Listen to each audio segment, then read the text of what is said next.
হে ভাগবত প্রবর পরীক্ষিত, তুমি উত্তম প্রশ্ন করিয়াছ, যেহেতু নিরন্তর হরিকথা শ্রবণ করিলে সর্বদা নূতন বলিয়াই অনুভব। নিত্য নিরন্তর যখন হরিকথা শ্রবণ হয়, হরিকথা শ্রবণ করলে তখন নূতন নূতন অনুভব হয়। তো তোমারও নূতন অনুভব হচ্ছে, এই জন্য অনুভব হওয়াতে তোমার ভিতরে প্রশ্ন জাগৃত হয়েছে। বাস্তবিক যখন কেউ হরিকথা মনোযোগ দিয়ে শ্রবণ করবে, এখানে বলছেন সুখদেব গোস্বামী, ভগবত কথা মনোযোগ দিয়ে যখন শ্রবণ করবে তখন তার ভিতরে বলছে প্রশ্ন জাগ্রত হবে। যেরকম বারবার পরীক্ষিত মহারাজ প্রশ্ন জিজ্ঞাসা করতেছে সুখদেব গোস্বামীকে।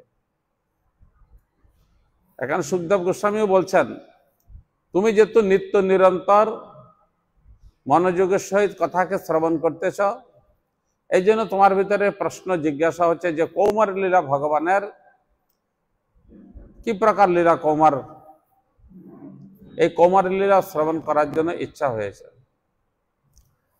তো আমাদের মধ্যে যারা যখন মনোযোগ সহকারে শ্রবণ করবে তখন প্রশ্ন জাগ্রত হবে।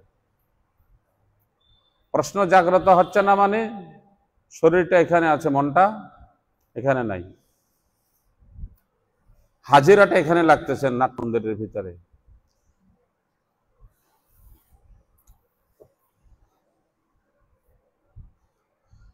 সাতা ময়ং সারভৃতং নিসর্গৌ যদর্থবেনা শ্রুতে চেতসামপি প্রতীক্ষণং নৈববোধ অচ্যুতস্য যৎ শ্রিয়া বিটনাম ইব সাধু বার্তা।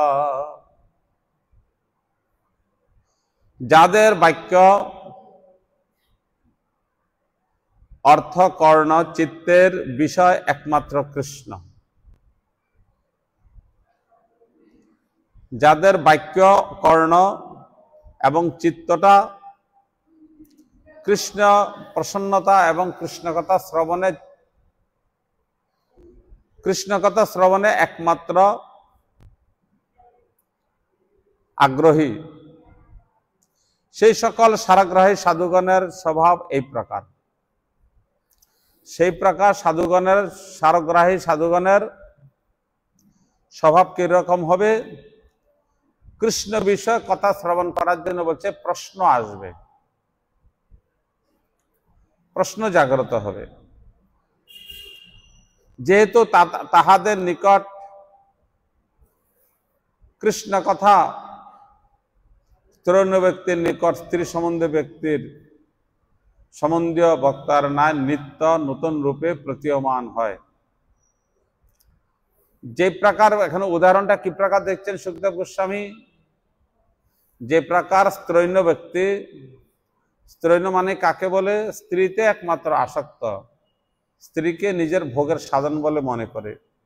এই প্রকার যে স্ত্রৈণ ব্যক্তি স্ত্রীকে নিজের ভোগের সাধন মনে করে, স্ত্রীতে আসক্ত, সেই প্রকার ব্যক্তির সেই প্রকার কামাতুর ব্যক্তির স্ত্রী সম্বন্ধীয় কাম চর্চাকে তারা কি করে? নিত্য নূতন এবং রুচিসম্মত মনে করে। বলছে তদ্রূপ কৃষ্ণ কথা সারগ্রাহী, কৃষ্ণ কথা সারগ্রাহী কৃষ্ণানন্দ কথা রসিক ভক্তগণ কৃষ্ণ কথা শ্রবণকে নিত্য নবয়মান তাদের কাছে রসাস্বাদন হয়, নিত্য নবয়মান রসাস্বাদন হয় এবং সেই কথা শ্রবণের জন্য কান সর্বদা উৎসুক হয়ে থাকে এবং সেই কথার জন্য ভিতরে প্রশ্ন জাগ্রত হয়। তার জন্য কি হয়? প্রশ্ন জাগ্রত হয়। এর জন্য সুখদেব গোস্বামী পরীক্ষিত মহারাজকে প্রতিটা অধ্যায়তে প্রশ্ন জিজ্ঞাসা করতেছে, এরপর কি হবে, এরপর কি হয়েছে, কৃষ্ণের পগন্দ লীলা কি প্রকার, কৌমার লীলা কি প্রকার।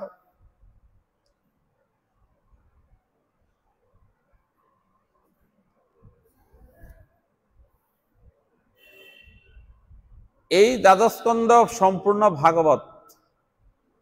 ভাগবতের প্রথম স্কন্ধের প্রথম অধ্যায়ে বর্ণন করেছে। শৌনকাদি ঋষিগণে সুত গোস্বামীর কাছে মাত্র 5টা প্রশ্ন জিজ্ঞাসা করেছে। এই 5টা প্রশ্নের জিজ্ঞাসার উত্তরে সম্পূর্ণ ভাগবত। শ্রীকৃষ্ণ মনুষ্য লীলা অবতার হয়ে এই অবতারে কি কি লীলা সমূহ করেছে, বাস। মনুষ্য অবতার হয়ে ভগবান কি কি লীলা করেছে সম্পূর্ণ ভাগবত এসে গেল। কোন ভক্তের সঙ্গে কিরকম কি লীলা হয়েছে, তো এইরকম ধরনের একটা প্রশ্ন, আরো এই প্রকার 4টা প্রশ্ন আছে। এই 5টে প্রশ্নতে সম্পূর্ণ ভাগবত। এখন সুত গোস্বামীর ভিতরে প্রশ্ন জাগ্রত হওয়াতেই, সনকাদি ঋষিগণের মধ্যে প্রশ্ন জাগ্রত হওয়াতে সুত গোস্বামী বর্ণন করেছেন। যদি প্রশ্নই জাগ্রত না হতো তাহলে ভাগবত বৃহৎ আকারে বর্ণিত হতো না। এই জন্য সুখদেব গোস্বামী বলছে, সারগ্রাহী কৃষ্ণ রস তত্ত্বজ্ঞ ব্যক্তিগণের কাছে কৃষ্ণ কথা নিত্য নবয়মান। যে প্রকার কামাতুর ব্যক্তির কাছে কাম চর্চা নিত্য নবয়মান বলে মনে হয়, তদ্রূপ কৃষ্ণ কথা রসিক জনের কাছে কৃষ্ণ কথাও নিত্য নবয়মান বলে মনে হয়। এবং নিত্য নবয়মান হওয়ার পরেও কৃষ্ণ বিষয় জানার জন্য আগ্রহী হয়ে প্রশ্ন জিজ্ঞাসা করবে। এই হলো কৃষ্ণ কথা রসিক সারগ্রাহীগণের বলছে লক্ষণ।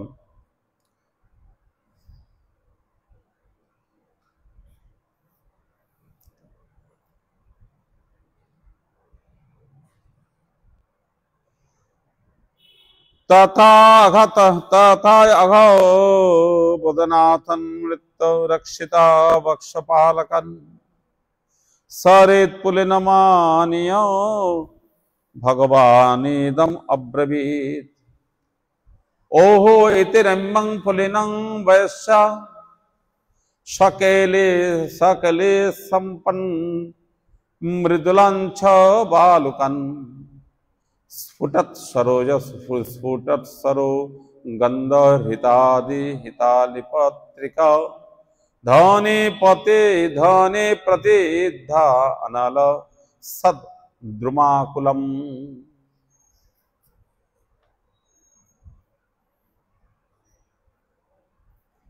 পরীক্ষিত মহারাজ সুখদেব গোস্বামী পরীক্ষিত মহারাজকে বলছেন, হে রাজন, অবহিত চিত্তে শ্রবণ করুন।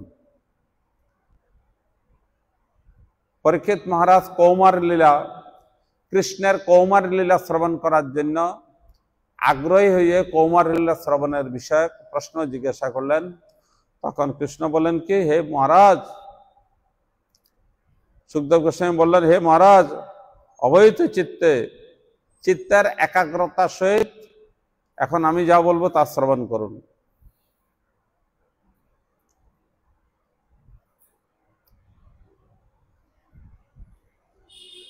এই ভগবানের তত্ত্ব অতি গুড়িয় হলেও তোমার নিকট বলিতেছি। যদিও ভগবানের তত্ত্বটা অত্যন্ত গূঢ়, তথাপি আমি তোমার নিকট বর্ণন করব। যেহেতু গুরু ব্যক্তিগণ অনুগত প্রিয় শিষ্যের নিকটে অতি গুড়িয় তত্ত্ব বলিয়া থাকেন, যেহেতু অতি গুরু ব্যক্তিগণ অনুগত প্রিয় শিষ্যের নিকটে, গুরু ব্যক্তি যারা ভগবত তত্ত্ব অনুরাগী, এরকম প্রিয় শিষ্যগণের নিকট বলছে অতি গুড়িয় তত্ত্ব হলো গুড়িয়তরম মায়া। কৃষ্ণ অর্জুনকে বলেছে, আমি গুড়িয় থেকে গুড়িয়তম কথা তোমাকে বলিব গীতাতে। এখানে গুড়িয় অতি গুড়িয়, গোপন থেকে তো অতি গোপনীয় কথা কাকে বলা যায়? নিজের প্রিয় এবং কৃষ্ণ রস তত্ত্বজ্ঞ ব্যক্তিগণকে বলছে বলা যায়।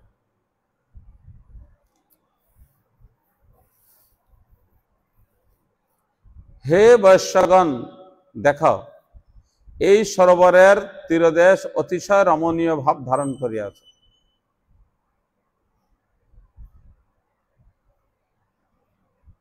এই সরোবরের কৃষ্ণ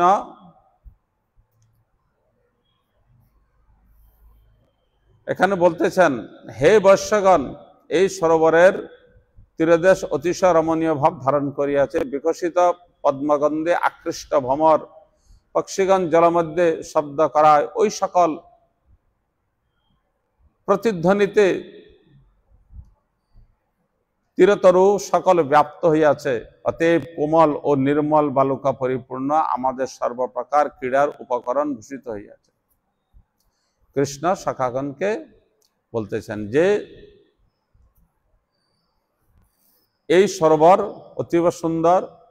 সরোবরের মধ্যে বিভিন্ন প্রকার কুমুদাদি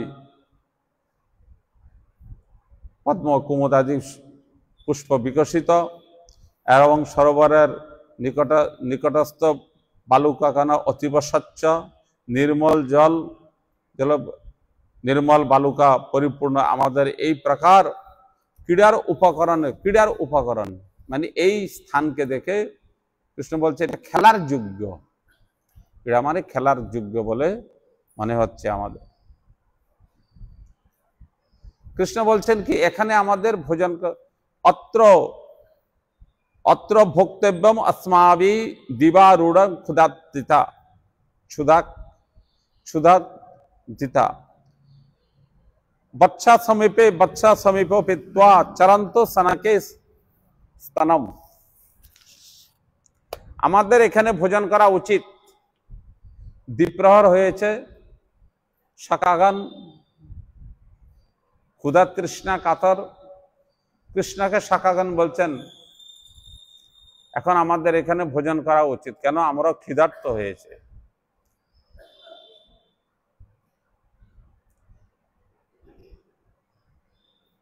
ক্ষুধা কাতর, এদিকে বেলা অতীত হইয়াছে, এদিকে খাওয়ার সময় অতীত হতে যাচ্ছে। আমরা ক্ষুধা তৃষ্ণা কাতর, বেলাও হইয়াছে। গোবৎসগণ জলপান করিয়া নিকটে ধীরে ধীরে তৃণভক্ষণ করুক। এই গোবৎসগণ তারা জলপান করে দেওয়া হয়েছে। জলপান করাবার পরে নিকটে তারা ধীরে ধীরে তৃণচরণ করুক। আমরাও এই ফাঁকেতে আমরা কি করে আমরা নিজেদের জল খাওয়ার করে নিই আমরা দ্বিপ্রহর সময়তে। अतिथि पाये त्वात्तद्धा वत्सानारुद्ध सद्बले मुक्ता से कन्या बुभुजो समं भगवता मुदा। कृष्णस्य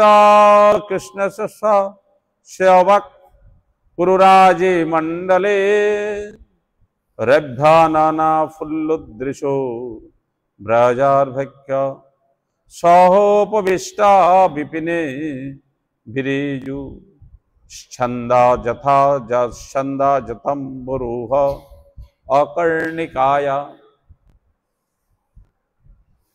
এখানে আমাদের ভোজন করা উচিত, কেন সুন্দর স্বচ্ছ সলিল সরোবর পদ্ম বিকশিত ভিঙ্গরাজি নিনাদে মুখরিত।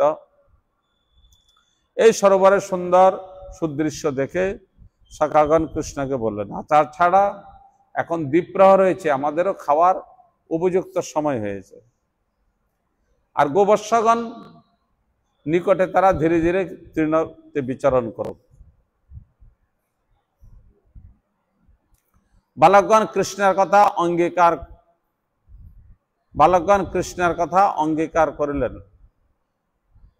একথা কৃষ্ণ বালকগণকে বললেন। গোপ বালকগণ বলে হ্যাঁ ঠিক আছে, এখন আমরা খাওয়া যায় এখানে। তাহারা গো শাবকগণকে জলপান করাইয়া হরিত তৃণময় ক্ষেত্রে বন্ধনপূর্বক ভিক্ষাগ্র হইতে শিক্ষ সকল মোচন করিয়া ভগবানের সহিত আনন্দে ভোজন করতে লাগিল।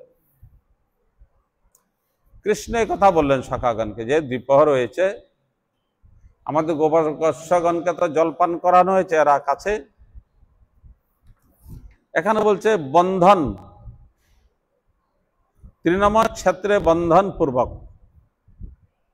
বাছুরগুলোকে সুন্দর হরিত ক্ষেত্র মানে সুন্দর সবুজ ঘাস, সুন্দর সবুজ ঘাসের মধ্যে বৎসগুলোকে বেঁধে দিয়েছে, তারা এখানে চরক, এই ফাঁকে আমরা ভোজন করে নিই। তো গো শাবকগণকে তৃণম হরিক্ষেত্রেতে বেঁধে দিয়েছে সখাগণ। হরির তৃণম ক্ষেত্রে বন্ধনপূর্বক বৃক্ষাগ্র হইতে শিক্ষ সকল মোচন করিয়া, বৃক্ষাগ্র, বৃক্ষাগ্র মানে বৃক্ষের উপরিভাগে, গাছের উপরে, গাছের উপরে ছিকার মধ্যে রাখা ছিল, ছিক্ক, ছিক্ক মানে ছিকা, যে খাবার বস্তু দিয়ে বেঁধে উপরে রেখে দেয়। সখাগণ নিজেদের খাওয়াগুলো গাছের উপরে ছিক্কার মধ্যে রাখা ছিল, সেখান থেকে নামিয়ে যার যার আহার্য বস্তু সব নামিয়ে নিলেন। নামিয়ে ভগবানের সহিত কৃষ্ণকে মধ্যস্থ করে সে সখাগণ আনন্দে তারা ভোজন করতে শুরু করলেন। পদ্ম মধ্যস্থিত কর্ণিকার চতুর্দিকে যেরূপ পদ্ম সকল শোভা পায়, পদ্ম ফুলের চারিদিকে যেরকম পদ্ম পাপড়ি সুশোভিত, আর মাঝে কি থাকে? পদ্ম কর্ণিকা, পদ্মের পরাগ, পদ্ম কর্ণিকা পদ্মের পরাগ মাঝে বিরাজিত, আর চতুর্দিকে পদ্ম পাপড়ি সমূহ সুন্দরভাবে সুসজ্জিত থাকে। তদ্রূপ কৃষ্ণ মাঝে পদ্ম পরাগের সদৃশ্য, তার চতুর্দিকে পদ্মের পাপড়ি সদৃশ্য সখাগণ। সখাগণের চতুর্দিকে সখাগণ, তার মধ্যস্থিত কৃষ্ণ বিরাজিত হয়ে তারা আনন্দে ভোজন করতেছে। অবিচ্ছেদে উপবিষ্ট হইয়া শোভা পাইতেছে। কৃষ্ণের চতুর্দিকে বহু পংক্তি রচনা পূর্বক অবিচ্ছেদে উপবিষ্ট হইয়া শোভা পাইতেছিল। তাহারা সকলে কৃষ্ণের সম্মুখে উপবিষ্ট হইয়াছিলেন।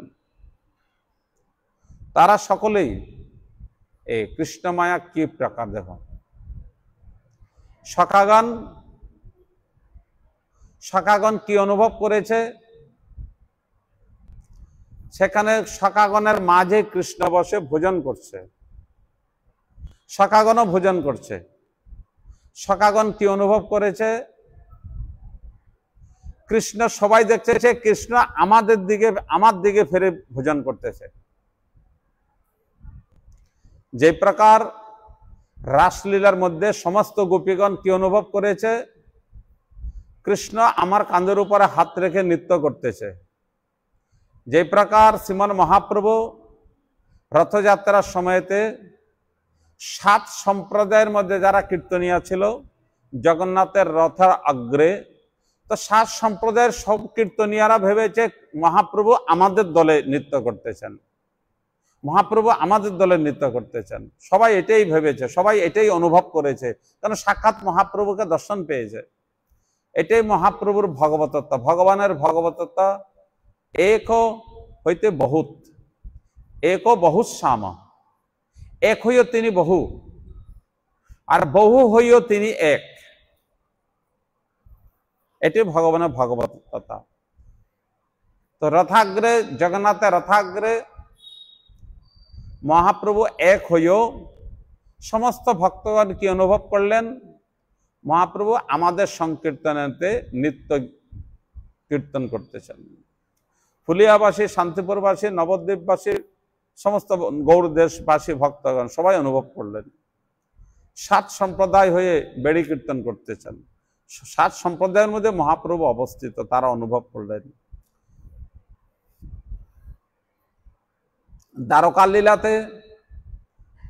দ্বারকা লীলাতে ভগবান 16,108 বিবাহ করেছে।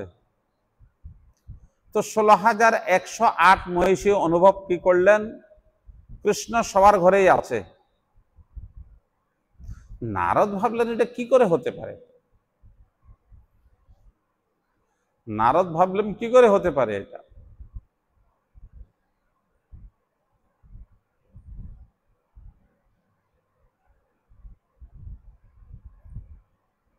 নারদ সম্পূর্ণ করে পরীক্ষা করতে গেলেন। দ্বারকার ঘরে ঘরে গেলেন। নারদ গিয়ে সত্যি অনুভব করলেন, কোথাও রুক্মিণী দেবী চরণ সেবা করতেছে, কোথাও সত্যভামা ভোজন করাচ্ছে, কোথাও কালিন্দী কৃষ্ণকে অলকা তিলকা করতেছে, কোথাও সত্যা কৃষ্ণকে চামর বেজন করতেছে। বিভিন্ন রূপে কৃষ্ণকে মহিষীগণের ঘরে বিভিন্ন রূপে দর্শন করলেন নারদ। তো কথার অর্থ 16,108 ঘরেই কৃষ্ণ বিরাজিত, প্রেয়সীগণ অনুভব করেছেন। এখানে সমস্ত সখাগণ এটাই অনুভব করলেন যে, সমস্ত সখাগণ কি অনুভব করলেন? সখাগণ অনুভব করলেন যে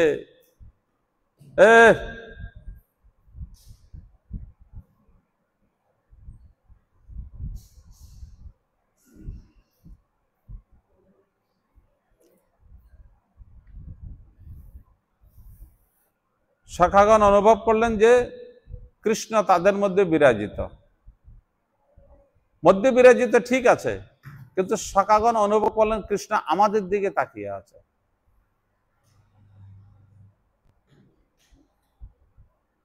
আমাদের দিকে তাকিয়েছে, আমাদের সম্মুখে আছে। একটা ব্যক্তি অনেক কয়জনের মধ্যে যখন উপবেশন করে বসে, যদি 10 জন লোকের মাঝে একটা ব্যক্তি বসে, তো সামনে তার 2 জন 3 জনই হবে, অপর 7 জন সাইডে হবে কিংবা পিছনে হবে। কিন্তু এখানে সখাগণ কি অনুভব করলেন? কৃষ্ণ সবার দিকে সামনে করে আছে, কারোর দিকে কৃষ্ণের পিছা নাই, এই সখাগণ অনুভব করলেন।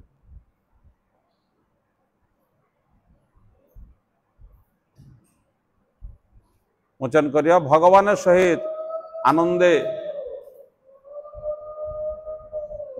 সহিত আনন্দে ভোজন করিতে লাগিলেন।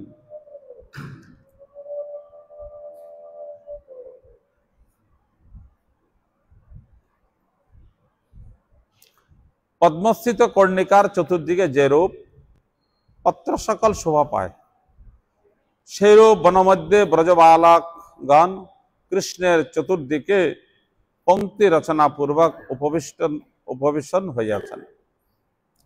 তাহারা সকলে কৃষ্ণের সম্মুখ উপবিষ্ট হইয়াছিলেন। সকলে এটা অনুভব করলেন, সকলে কৃষ্ণের সম্মুখেতে আছে, পিছনে কেউই নেই। তার মানে কৃষ্ণ নিজের অচিন্ত শক্তি প্রভাবে এখানে সমস্ত সখাগণের সম্মুখে আছেন। সখাগণকে এটাই অনুভব করালেন। কেচিৎ পুষ্পদলে কেচিৎ পল্লবে অঙ্কুরে ফলে শৃগ্ভে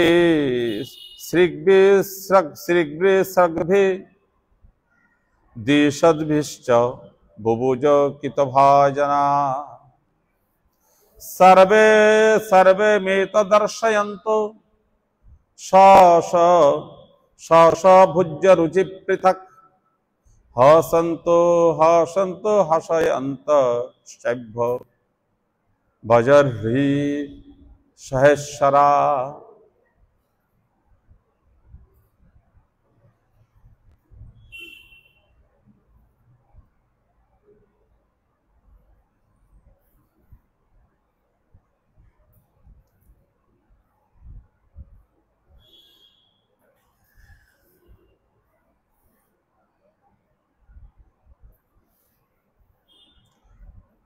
বালকদিগের মধ্যে কেহ পুষ্প, কেহ বা পত্র, কেহ বা পল্লব, কেহ বা অঙ্কুর, কেহ বা ফল, কেহ বা শক্য, কেহ বা বৃক্ষ বলকল, কেহ বা প্রস্তর দ্বারা ভোজন পাত্র কল্পনা করিয়াছিল। সেই বালকগণ যার যার শিখা থেকে তাদের আহার্য বস্তু সম নামিয়ে তারা খাওয়ার পাত্র বানিয়েছে। কিসেকে? কেউ পল্লব, কেউ বা ফলের কোনো পাত্র, যেরকম নারকেল খাওয়ার পরে নারকেলের পাত্রটা, এরকম ফলের পাত্র। কেউ বা বৃক্ষর বলকলের উপরে রেখে খাচ্ছে, কেউ বা প্রস্তর, কেউ বা পাথরের উপরে সাফ করে বা নিজেদের অঙ্গবস্ত্র দিয়ে পাথরটা সাফ করে ওর উপরে রেখে খাচ্ছে। আর কেউ বা হাতের মধ্যে নিয়ে তাদের বস্তু আদি খাচ্ছে। এরকম ভাবে সবাই সবার বস্তু ভোজন করতে শুরু করলেন।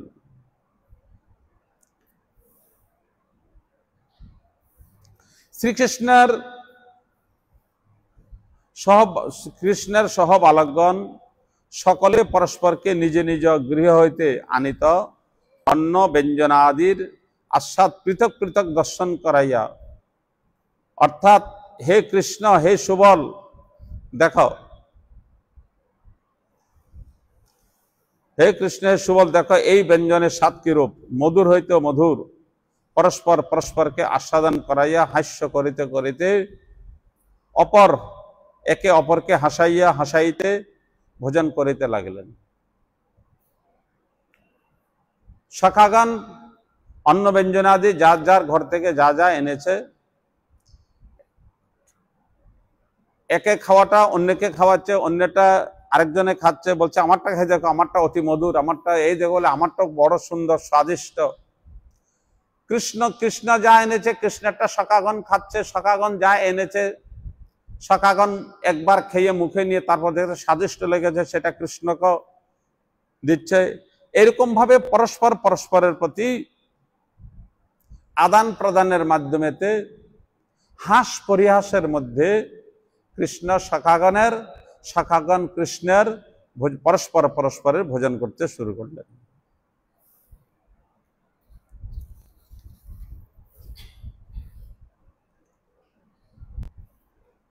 বিব্রত বেনু জঠর পটয় শৃণবে শৃঙ্গবেনে চ কক্ষে বামে পাওন মসৃণ কবলং তৎফলাঙ্গ লীশু তিষ্ঠন মধ্যে স পরিসুড়িদ হাসয়ন্ত অবিশ্বয় सर्गे लोके मिशन्ति बुभुजे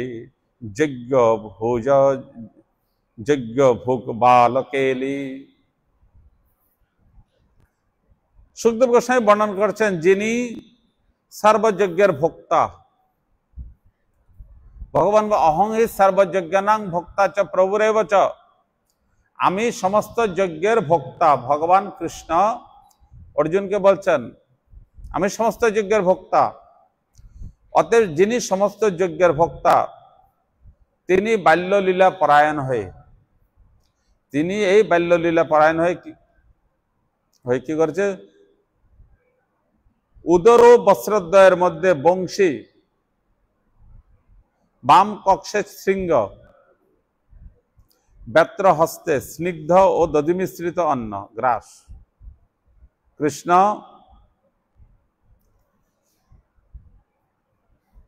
উদর ও বস্ত্রদ্বয়ের মধ্যে বংশী, কৃষ্ণের বাঁশিটা কোমরের মধ্যে গুজে নিল, কৃষ্ণের বাঁশি, আর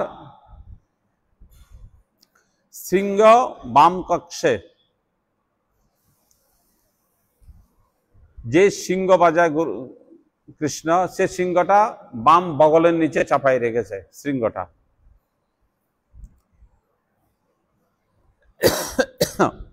শৃঙ্গ বাম বগলেতে এবং ডাইন দিকে বেত্র, বগলের নিচে, এক বগলের নিচে বেত, আরেক বগলের নিচে সিংহ, আর বাঁশিটা কোমরে গুজে রেখেছে। তাহলে দোনোটা হাত ফ্রি হয়ে গেল, খালি হয়ে গেল। তো বাম হাতে কৃষ্ণ, বাম হাতের মধ্যে দধি মিশ্রিত অন্ন।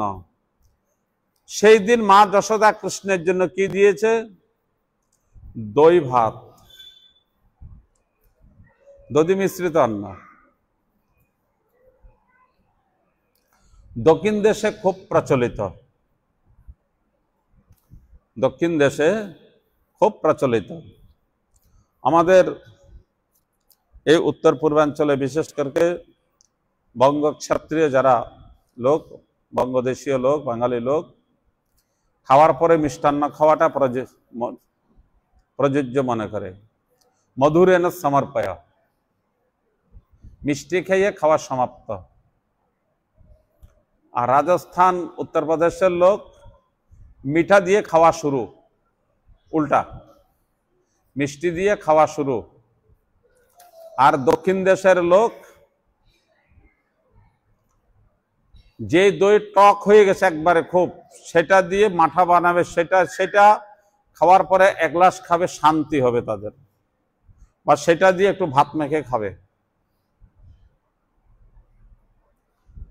অত্যাধিক টক হয়ে গেছে, সেটাকে খুব করে কাঁচা লঙ্কা দিয়ে, হিং দিয়ে, কড়ি পাতা দিয়ে ফোড়ন দিবে, সেটা একটা তাদের তাক্রম, সেটাকে দক্ষিণ দেশীয় ভাষায় বলে তাক্রম।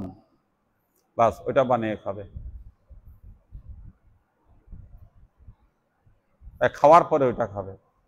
আর তাক্রম যদি না হয়, তেঁতুলকে গুলে জিরা দিয়ে সম্ভার দিবে, চারু পানি, এটাকে চারু পানি, এইটা খাবে লাস্টে, খাওয়ার লাস্ট। সেদিন কৃষ্ণকে কি দিয়েছে মা যশোদা? দধি মিশ্রিত অন্ন। বাইরে গিয়ে বলুন, বাইরে গিয়ে। দধি মিশ্রিত অন্ন মা যশোদা কৃষ্ণকে দিয়েছে। তো শাখাগণের মধ্যে উপবেশন করে কৃষ্ণ বাঁ হাতের মধ্যে নিয়ে আর ডাইন হাতে খাচ্ছে। হয়তো কোনো পাত্র এনেছে, পাত্র থেকে বাঁ হাতে উঠে নিয়েছে, ডাইন হাতে খাচ্ছে।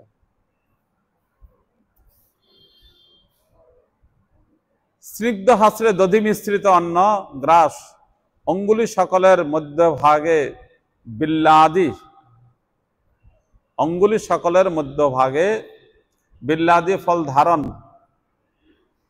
এবং পদ্মের কর্ণিকার ন্যায় সকলের মধ্যস্থলে উপবেশন, স্বীয় আচরিত পরিহাস বাক্যে নিজের চতুর্দিকে উপবিষ্ট সুহৃদদের মধ্যে হাস্য উৎপাদন করিতে করিতে ভোজন করিতেছেন।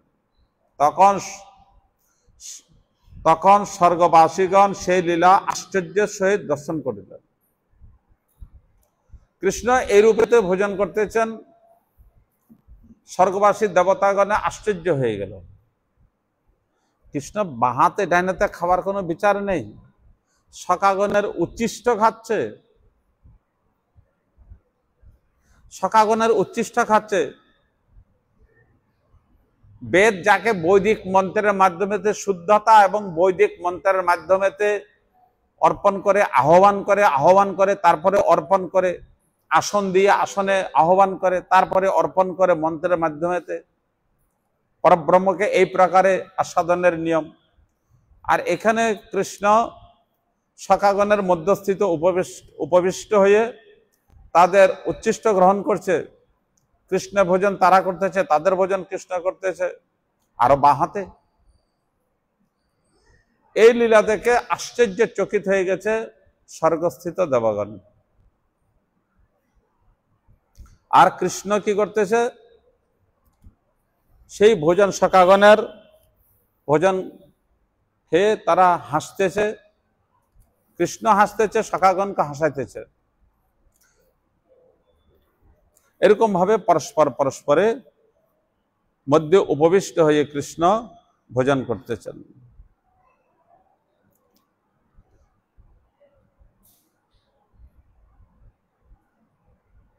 ভারতে এবং বৎসপেষু ভুঞ্জানেশ বচ্যুতাত্মসু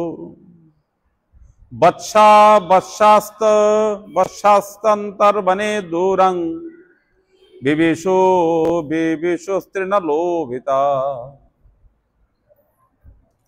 ত্বং দৃষ্ট ভয় সন্ত্রপ্তং ऊचे कृष्ण यश भयम मित्रन्न सन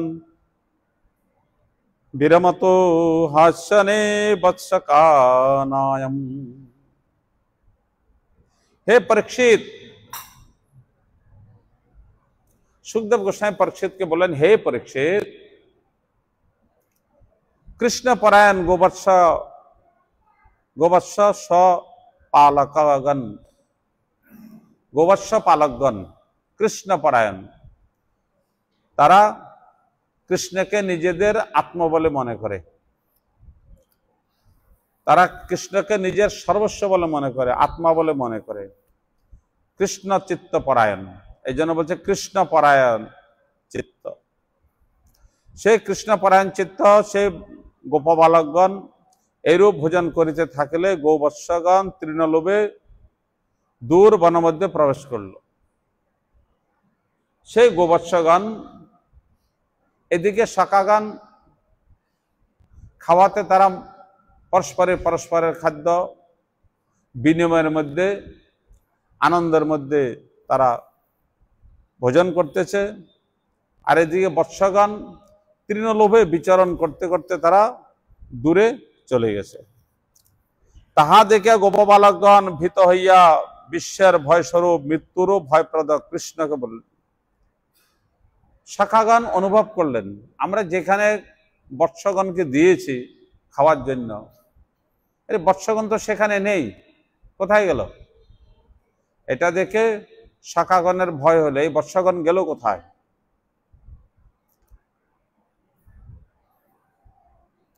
ভীত হইলে বিশ্বের ভয় স্বরূপ, সমস্ত বিশ্ব যাকে ভয় করে, দেবতাগণ যম পর্যন্ত যাকে ভয় করে কৃষ্ণকে, সেই ভয়স্বরূপ কৃষ্ণ এবং মৃত্যুরও ভয়পদ, স্বয়ং মৃত্যু পর্যন্ত যাকে ভয় করে সেই অখিল ব্রহ্মাণ্ড ঈশ্বর ভগবান কৃষ্ণকে সখাগণ বলিতে লাগিলেন। সখাগণ কি বললেন? হে কৃষ্ণ, ভয়প্রদ মৃত্যু শ্রীকৃষ্ণ বলিতে লাগিলেন। কৃষ্ণ বললেন, কিংবা তাদের ভয় নিবারণ করিয়া বললেন, হে মিত্রগণ। কৃষ্ণ বলতে লাগলেন সখাগণকে, হে মিত্রগণ, হে মিত্রগণ, তোমরা আহার পরিত্যাগ করিও না, আমি বৎসগণকে এখানে আনয়ন করিতেছি। আগে সখাগণ দেখে কৃষ্ণকে বললেন, হে কৃষ্ণ, আমরা যেখানে বৎসগণকে বিচরণ করার জন্য এখানে ছেড়ে দিয়েছিলাম, অদ্য এখন আমরা বৎসগণকে সেখানে দেখছি না, কোথায় গেল তারা? কৃষ্ণ তাদের মধ্যস্থিত যে ভোজন করছিল, হাতে দধি মিশ্রিত অন্ন নিয়ে কৃষ্ণ দাঁড়িয়ে উঠে বলল, ঠিক আছে তোমরা ভোজন করো, আমি দেখে আসি তারা কোথায় গেছে। কৃষ্ণের বাঁ হাতে দধি মিশ্রিত অন্ন নিয়ে সখাগণকে অন্বেষণ করতে করতে কৃষ্ণ সেখান থেকে উঠে পড়লেন ভোজন থেকে। তোমরা আহার পরিত্যাগ করিও না, তোমরা খাওয়া ছাড়ো না, তোমরা খাও। কৃষ্ণ হাতের মধ্যে যে বাম হস্তে যে যতটুকু খাওয়া ছিল দধি মিশ্রিত অন্ন, সেই দধি মিশ্রিত অন্নকে ডাইন হাতে খেতে খেতে সখাগণের কাছ থেকে বলতে লাগলেন যে আমি নিয়ে আসতেছি, তোমরা এখানে ভোজন করো।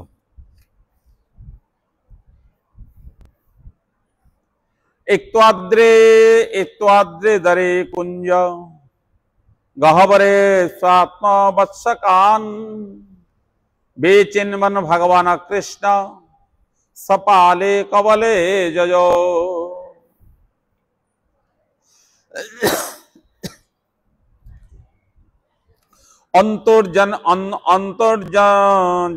অন্তর্জন্ম জনিস্তৎ অন্তরোগতে মায়ার ভগসে স্থিত দ্রষ্টম অঞ্জ মহেত্তম অন্যদ অপি তদ্বৎ সনেতো সবৎসপন নিত্বা অন্য নিত্বা নত্র নিত্বান্যত্র কুরুদ वहंत दरद्दत के अवस्थित जा पुरा दृष्ट अगासुर मोक्षणं प्रभवतो प्राप्त परं विस्मयम्।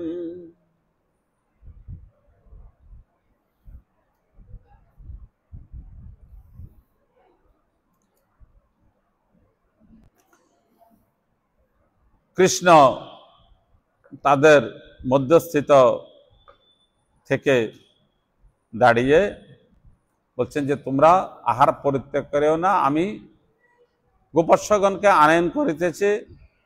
এই কথা বলে কৃষ্ণ দধি ও অন্ন মিশ্রিত গ্রাস হস্তে লইয়া নিজ সহচরগণের বৎস অন্বেষণ করিতে করিতে পর্বত কন্দর কুঞ্জ গহ্বর প্রবৃত্তি সর্বত্র বিচরণ করিতে লাগলেন।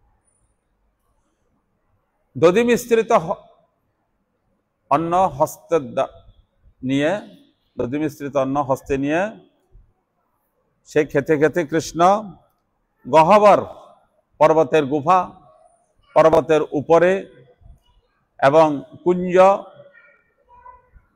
বিভিন্ন জায়গা বিচরণ করলেন। বিচরণ করে অন্বেষণ করলেন যে কোথাও কোথাও গোবৎসগণকে পাওয়া যাচ্ছে না। সর্বত্র বিচরণ করতে লাগলেন, অন্বেষণ করতে লাগলেন। হে কুরুবর, পরীক্ষিত মহারাজকে সুখদেব গোস্বামী বলছেন, হে কুরুবর, যিনি পূর্বা আকাশে অবস্থান করিয়া প্রভাবশালী কৃষ্ণের অঘাসুর মোচন কার্য দর্শনে পরম বিস্ময় প্রাপ্ত হইয়াছিলেন, সেই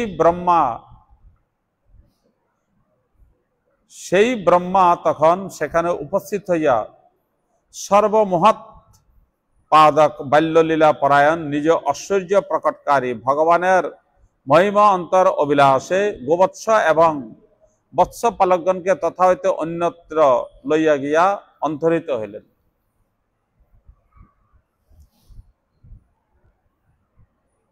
সেই বৎসগণ যখন তারা তৃণভক্ষণ করতে করতে দূরে কিছুক্ষণ দূরে চলে গেল, কৃষ্ণ যখন খুঁজতে বেরোলো তখন ব্রহ্মা সেই বৎসগণকে নিয়ে সেখান থেকে অন্তরিত হয়ে গেলেন, সেই গোবৎসগণকে নিয়ে অন্তরিত হয়ে গেলেন। যে কৃষ্ণ মহিমা, কৃষ্ণ যদি অঘাসুর বধ করার সময় কৃষ্ণ নিজের ঐশ্বর্যকে প্রকাশ করেছে, অঘাসুর বধ করেছে। অঘাসুর বিশাল বড়, সে বিশাল বড় এক অজগরের রূপ ধারণ করেছে। কংসের প্রেরিত অসুরগণ এক এক অসুর এক এক রূপ ধারণ করে এসছে। কেশী কেউ ঘোড়ার রূপ ধারণ করেছেন, ধেনুকাসুর বিশাল বড় এক গর্দভের রূপ ধারণ করেছেন, বৃষাসুর বিশাল বড় এক বৃষের রূপ ধারণ করেছেন, ষাঁড় গরুর রূপ ধারণ করেছেন। অঘাসুর বিশাল বড় এক অজগরের রূপ ধারণ করেছেন। তো অজগরের রূপ ধারণ করে, এমনই বিশাল আকার অজগরের রূপ ধারণ করেছেন, অজগরের রূপ ধারণ করে তার বিশালকায় মুখ, মুখের একটা ঠোঁট নিচে মাটিতে পেতে রাখলেন, আরেকটা ঠোঁট বিশাল আকার উপরের দিকে উঠে হা করে থাকলো। সকাগণ বুঝতেই পারলো না যে এইটা সর্প হতে পারে, কারণ ছোট আকারকে বুঝতে পারা যায়, সেটা এত করেই বিশাল আকার রূপ ধারণ করেছে, সকাগণ বুঝতেই পারলেন না। সকাগণ ভাবেছে আরে সুন্দর একটা পর্বত, ওই পর্বত দেখে পর্বতের গুফার ভিতরে ঢুকতেছে, আসলে সর্প হা করে আছে। কৃষ্ণ যখন তার ভিতরে ঢুকবে তারপরে মুখটা বন্ধ করে দেবে, বা মুখ বন্ধ করলে কৃষ্ণ মরে যাবে। এই ভেবে অঘাসুর মুখ খুলে হা করে আছে, মুখ খুলে হা করে আছে। কৃষ্ণ দেখলো যে সকাগণ, আরে সকাগণ তারা কোথায় ভিতরে ঢুকতেছে। কৃষ্ণ তো বুঝতে পারলেন এই অঘাসুর সর্প বিশালাকার রূপ ধারণ করে কৃষ্ণকে এবং গোপবালকগণকে খাওয়ার জন্যই এই প্রকার রূপ ধারণ করেছে। গোপবালকগণ পর্বত কন্দর মনে করে তারা সেই অঘাসুরের মুখেতে প্রবেশ করলেন। কৃষ্ণ দূর থেকে তাদেরকে আওয়াজ লাগাবে, হে শাখাগণ, এ পর্বত গহ্বর নয়, এ সর্প। কিন্তু শাখাগণ হইচই করতে করতে অজগরের মুখ বিবরে প্রবেশ করলেন। কৃষ্ণ সবার পিছনে। অঘাসুর মনে করলো কৃষ্ণ যখন ভিতরে ঢুকবে তখন মুখটা বন্ধ করবে, তার আগে শাখা তো ভিতরে চলে গেছে। কৃষ্ণ মুখের ভিতরে প্রবেশ করলো, প্রবেশ করাতে অঘাসুর কি করলো, মুখটাকে বন্ধ করে দিল। যে মুখ বন্ধ করলো, কৃষ্ণ নিজের অচিন্ত শক্তি প্রভাবেতে শরীরকে বর্ধন করতে শুরু করলো। কৃষ্ণের শরীরটাকে বর্ধন করতে শুরু করলো। বর্ধন করতে করতে এইরকমের শরীরটা আগে বাড়ালো,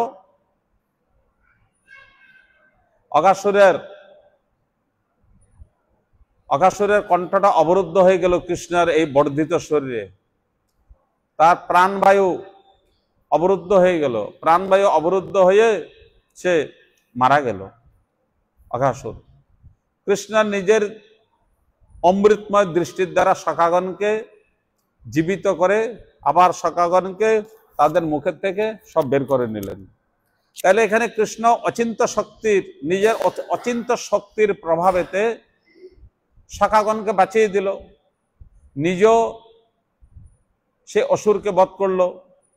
তো ব্রহ্মা দেখলো যে অচিন্ত শক্তি প্রভাবেতে অঘাসুরকে বধ করলো, কেশী দৈত্যকে সেই প্রকার বধ করেছে। কেশী দৈত্যকে কি প্রকার?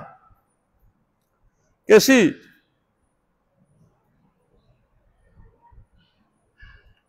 বিশাল বড় ঘোড়ার রূপ ধারণ করে এসছে, বিশাল বড় ঘোড়ার রূপ ধারণ করে এসছে। ঘোড়ার রূপ ধারণ করে খুর দ্বারা ব্রজভূমিকে উৎপাটন করতে হিনহিনাহাট শব্দতে ব্রজভূমিকে, ব্রজবাসী জনকে ভয়ভীত করতেছে।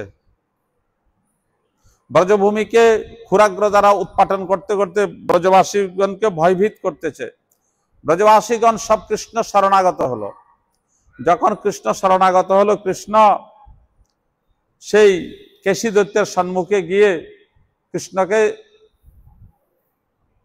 তার সম্মুখে অগ্রসর হতে দেখে সে কেশী মুখ খুলে কৃষ্ণকে খেতে আসলো। কৃষ্ণ কি করলো, অচিন্ত শক্তি প্রভাবেতে নিজের হাতটা লম্বা করে দিল, বাম হাতটা লম্বা করে সে কেশীর মুখের ভিতরে বাঁ হাতটা ঢুকিয়ে দিল। সে বাঁ হাতটা ধীরে ধীরে এইরকম কৃষ্ণ মোটা করে দিল, বাস কেশী দত্তের কণ্ঠটা অবরুদ্ধ হয়ে গেল। সেখানে সে প্রাণবায়ু অবরুদ্ধ হয়ে কেশী মারা গেল। এই হলো কৃষ্ণের অচিন্ত শক্তি। তো যে অচিন্ত শক্তির প্রভাবেতে অসুরাদিকে বধ করতেছে, অচিন্ত শক্তি সম্পন্ন। আর এখানে বাহ, ব্রহ্মা বলছে বাহ, এখানে এই বৎসগণকে আমি হরণ করেছি। কৃষ্ণ বুঝতেই পারল না বৎসগণ কোথায় গেল, না জানা লোকের মতো ভান করে খুঁজতেছে। তার মানে এই কৃষ্ণ নন্দপুত্র ভগবান নয়। ব্রহ্মা মনে মনে এটাই স্থির করে নিল, এ ভগবান নয়। ভগবান হইলে, ভগবান তো অন্তর্যামী, তার অচিন্ত শক্তি প্রভাব। অচিন্ত, যার যে শক্তিকে সাধারণ মনুষ্য চিন্তা করে কুল পায় না। ভগবানের কোন লীলা মনুষ্য চিন্তার অগম্য, চিন্তা করে কোনো কুল কিনারা স্থাপন করতে পারে না। এই জন্য ভগবানের শক্তি কি প্রকার? অচিন্ত শক্তি। তো অচিন্ত শক্তির প্রভাবেতে এই অসুরাদিকে বধ করেছে। এখন বৎসগণকে কে হরণ করেছে এটাই সে জানতে পারতেছে না, এটাই সে অবগত নয়। অতএব কৃষ্ণ সাধারণ মনুষ্য, এই ভাব ব্রহ্মার।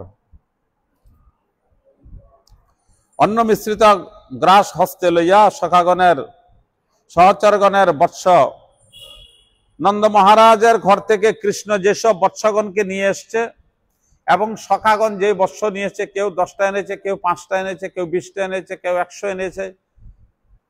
সবার ঘর থেকে সব বৎসগণ নিয়ে এসছে, চড়া বিচরণ করে সব একত্রিত হয়ে বিচরণ করতেছে। এখন কারোর গুলোকেই দেখে না, কৃষ্ণ বলরাম যেগুলো এনেছে সেগুলোকেও দেখে না, সখাগণ যেগুলো এনেছে কোনো গোবৎসগণকে, বাছুরগুলোকে দেখতে পাচ্ছে না। কন্দর কুঞ্জ প্রভৃতি সর্বত্র স্থানে বিচরণ করিতে লাগিলেন। কৃষ্ণ অন্বেষণ করতে করতে সর্বত্র বিচরণ করতে লাগিলেন। হে কুরুবর, যিনি আকাশে অবস্থান করিয়া অঘাসুর মোচনাদি দর্শন পরম বিস্ময় প্রাপ্ত হয়েছিলেন, এই অসুর বধ আদিকে দর্শন করে যিনি পরম বিস্মিত হয়েছিলেন, সেই ব্রহ্মা তখন এখানে উপস্থিত হয়ে বাল্যলীলা পরায়ণ নিজ ঐশ্বর্য প্রকটকারী ভগবানের মহিমান্তর দর্শন অভিলাষে গোবৎস বৎস পালকগণকে তথা হইতে অন্যত্র লইয়া অন্তরিত হইলেন। ব্রহ্মা